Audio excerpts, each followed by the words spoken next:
Bonjour à tous.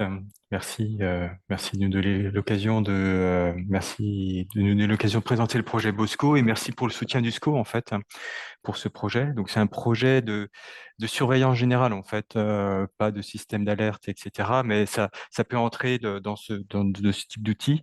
Donc l'idée est de travailler sur le contenu en eau des sols. Qui est une information fondamentale, une variable essentielle et qui nous permet de travailler sur des applications aussi diverses que l'agriculture l'alimentation en eau. Voilà. Alors, j'imagine qu'il y a une première présentation de la vidéo. Malgré l'apparence d'une région constamment humide, la Bretagne souffre fréquemment de périodes de sécheresse, estivale et ou hivernale. Cette situation est en grande partie due à la géologie de la région, caractérisée par la présence de roches cristallines qui créent des nappes souterraines de proche surface ayant une capacité de stockage d'eau limitée.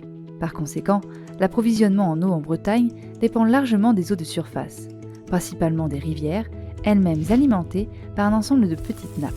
Les différentes zones de stockage d'eau, qu'il s'agisse du sol, des nappes ou des eaux de surface, sont intrinsèquement interconnectées.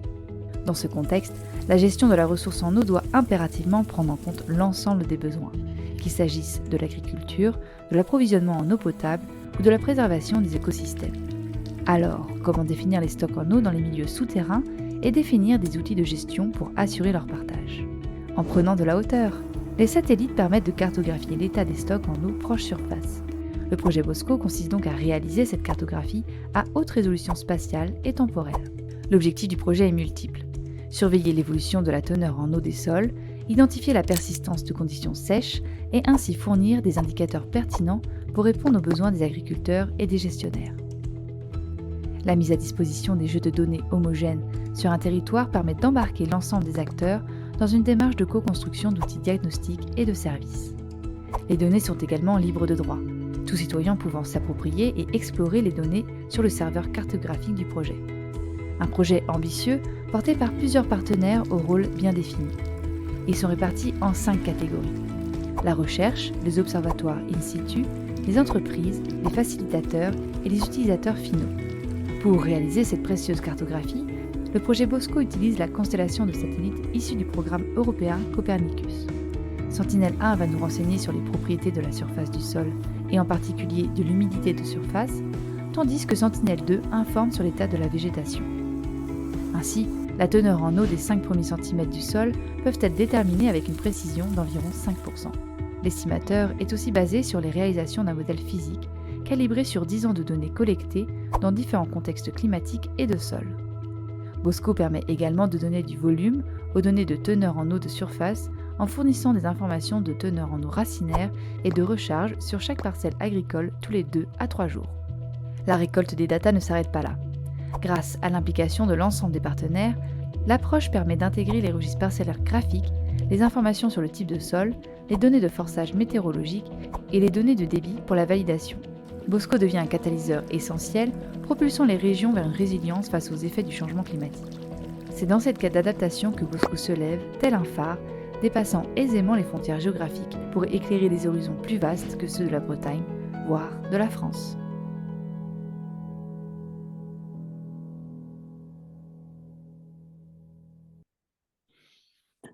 Très bien. Merci beaucoup. Donc, à la base de ce projet était la question de l'intégration de la donnée satellite dans une approche système.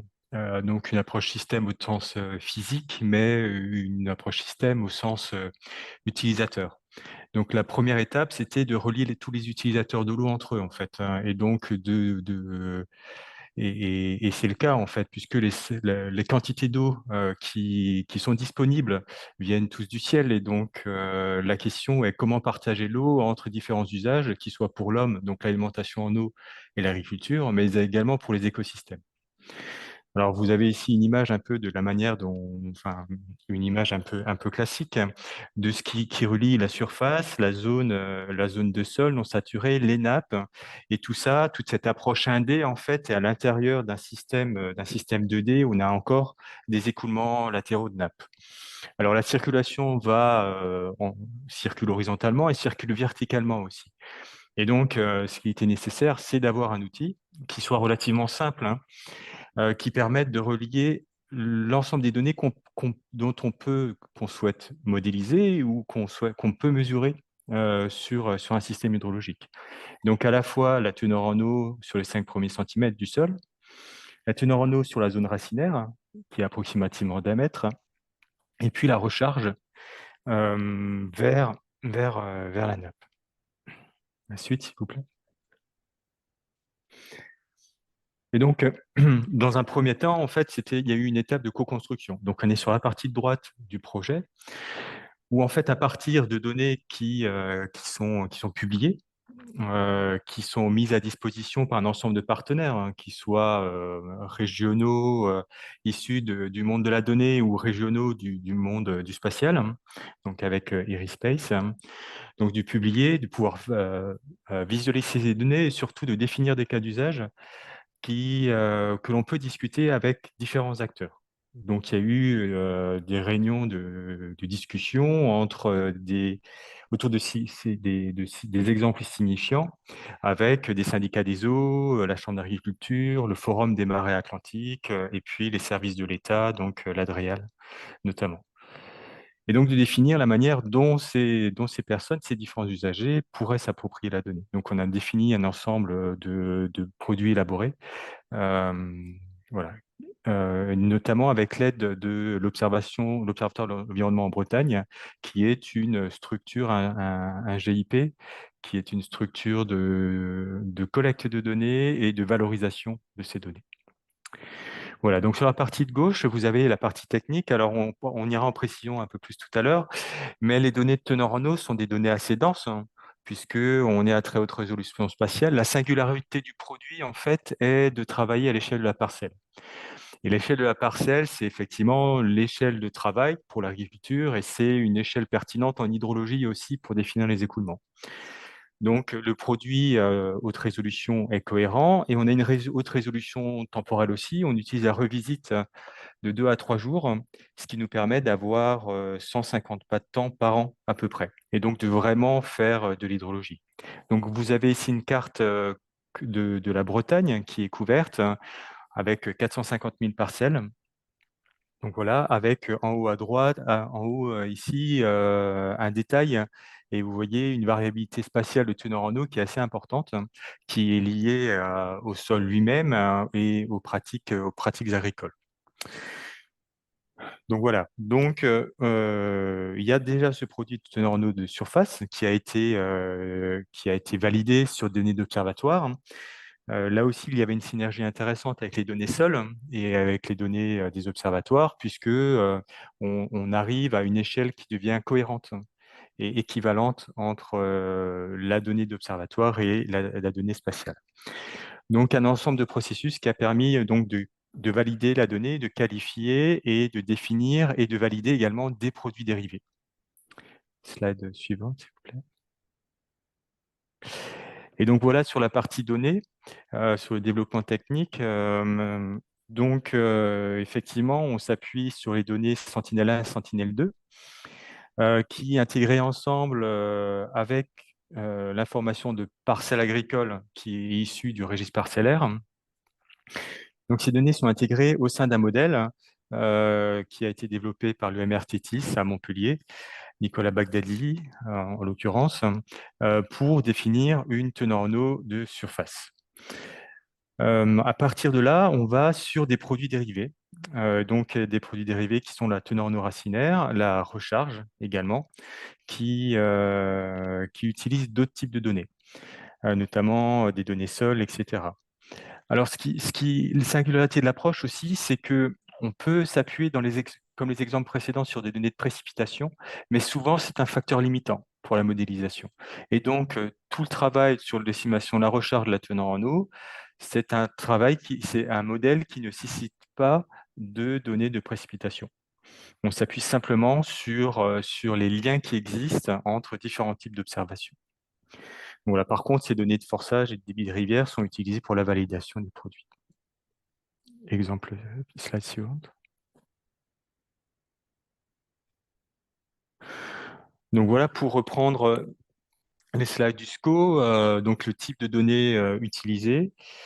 les types de produits bruts, les types de produits élaborés, et je vous montrerai tout à l'heure la manière dont on accède à la donnée.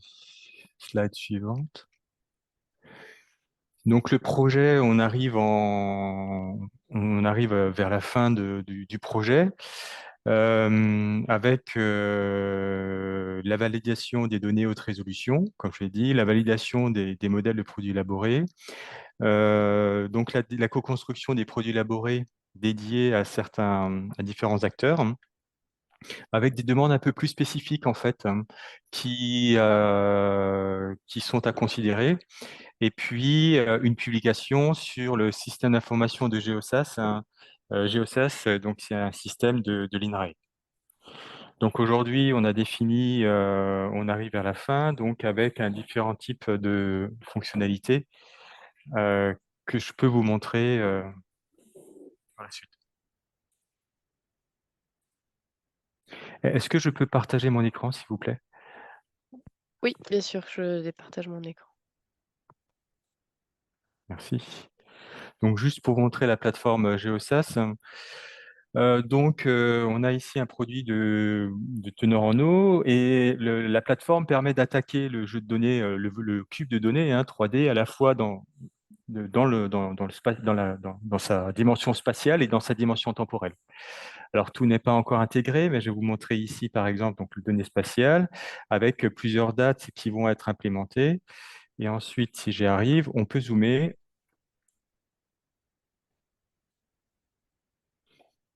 Très bien. Voilà, sur 2 zones avec un ensemble de parcelles qui sont délimitées. Et donc, on peut explorer à partir de là la dimension temporelle sur la parcelle. Donc ici, pour l'instant, on a 50 données qui incluent la 2022, évidemment, et donc on peut explorer l'humidité du sol. Là, pour l'instant, c'est uniquement la teneur en eau de surface qui est intégrée, avec donc des périodes hivernales où les sols sont saturés, et puis après des évolutions temporelles de teneur en eau, et puis des périodes estivales ensuite. Voilà, rapidement. Et donc, on en continuera à intégrer et alimenter ce système d'information sur GeoSAS pour intégrer l'ensemble des produits de Bosco. Je vous remercie. Merci Laurent. Du coup, on va passer à la session de questions-réponses. N'hésitez pas à poser vos questions. Je vois que Anne... Allez-y Anne, vous pouvez... Merci encore. Euh, si j'ai bien compris, dans votre modèle, vous ne considérez pas des données de précipitation. Vous faites tout à partir des données Sentinel-2 sur la partie humidité, teneur en eau des sols. C'est ça, exactement. Et donc, il y a un truc derrière, effectivement. Donc, là, c'était définir un modèle qui nous permette de relier différentes observations. Donc, les observations disponibles sont teneur en eau de surface, teneur en eau racinaire et recharge. Et puis, niveau de nappe. À partir de là, on peut définir des modèles relativement simples pour relier les observations entre elles, en s'affranchissant des données de forçage météorologique. Alors, c'est une publication en cours d'écriture, hein, donc ça va être publié prochainement. Et donc, c'est un outil qui est extrêmement intéressant, puisque ensuite, à partir du moment où on arrive à prédire, spatialiser les paramètres du modèle, on arrive à s'affranchir totalement de la teneur en eau, des précipitations et l'évapotranspiration pour décrire la circulation dans les milieux souterrains. Alors, du coup, ça m'apporte une autre question. Qu'est-ce qu'on entend finalement par recharge en eau, si ce n'est pas, si c'est, enfin, oui, la recharge en eau finalement par rapport à une teneur en eau. Elle n'est pas liée aux précipitations, la recharge en eau? Ah si, totalement. Mais vous avez vu, le produit de teneur en eau, en fait, hein, donc déjà, c'est la zone de surface, donc c'est la zone qui voit passer tous les événements. Mm. Et en plus, on a une échelle de temps extrêmement rapide, 2 à 3 jours, ce qui nous permet de voir passer chaque pluie. Ce qui est signifiant, en fait, dans notre capacité à transformer un état du sol en flux d'eau, c'est véritablement cette résolution temporelle. Et donc le modèle prend en compte cette haute résolution temporelle, hein, pour transformer en fait une augmentation de teneur en eau en un flux qui a traversé, donc soit qui arrive, soit qui est transmis vers la profondeur. Donc quand on parle de recharge, on a bien, on, on sait bien le flux d'eau qui est vers la nappe, hein, à une profondeur qui est équivalent à la profondeur, à la zone, à la profondeur, l'épaisseur de la zone non saturée. C'est comme ça que ça a été projeté. D'accord. Et donc, effectivement, on considère 3 profondeurs qui peuvent être assez différentes, hein. C'est les 5 cm de sol, les 1 mètre de teneur en eau racinaire, et puis l'épaisseur l'épaisseur de la zone saturée qui peut être assez variable. Ok. Merci.